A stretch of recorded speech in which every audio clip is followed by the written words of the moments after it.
Hormuz జలసంధిని నేను జీవితకాలం డబ్బులు వసూలు చేసుకుంటాను అని అది అంటున్నంత వరకు, ఇరాన్ అంటున్నంత వరకు ప్రపంచం ఇరాన్ పట్ల చూపించే సాఫ్ట్ కార్నర్ పోతుంది. మొదట కొంత సాఫ్ట్ కార్నర్ వచ్చింది. అమెరికా ఇజ్రాయెల్ కి ఇరాన్ కి శత్రుత్వం ఉంది, కరెక్టే. ఇరాన్ తనని తాను కాపాడుకోవడానికి ప్రయత్నిస్తున్న కరెక్టే అన్నటువంటి వాదన చాలా మందిలో వచ్చింది. అదే సందర్భంలో అమెరికా అనవసరంగా ఇజ్రాయెల్ ట్రాప్ లో పడింది అన్నటువంటి ఫీలింగ్ వచ్చింది.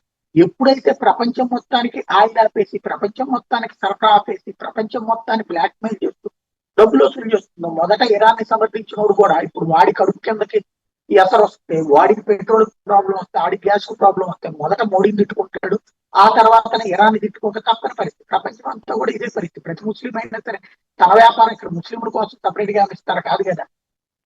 అన్ని దేశాలు దెబ్బతింటున్నాయి, ఇంకో పక్కన గల్ఫ్ దేశాలు దెబ్బ కూడా కనబడుతుంది. ఇప్పుడు ఇరాన్ చేస్తున్న తప్పది. హార్ముజ్ జలసంధిని దిగ్బంధించడం ద్వారా అమెరికాని అడ్డుకుంటున్నాను, ఇజ్రాయెల్ని అడ్డుకుంటున్నాను అనుకుంటుంది. కానీ ప్రపంచ దేశాలలో అది నెగిటివ్ అవుతుంది. అమెరికా ఇజ్రాయెల్ చేసే దాడిని పరోక్షంగా ప్రపంచ దేశాలు సపోర్ట్ చేయడానికి కారణం, వాళ్ళు దాడికి పాల్పడట్లేదు. ఎందుకంటే తమ తమ దేశాల్లో ఉన్న ముస్లింల్లో ఎవరు ఇరాన్కు అనుకూలంగా ఉంటే రేపు పొద్దున తమకు వ్యతిరేకంగా తయారవుతారన్న భయంతో. బట్ హార్ముజ్ జలసంధి ఇలాగే ఉంటే గనక అందరూ రోడ్డు మీదకి వచ్చే పరిస్థితి వస్తుంది.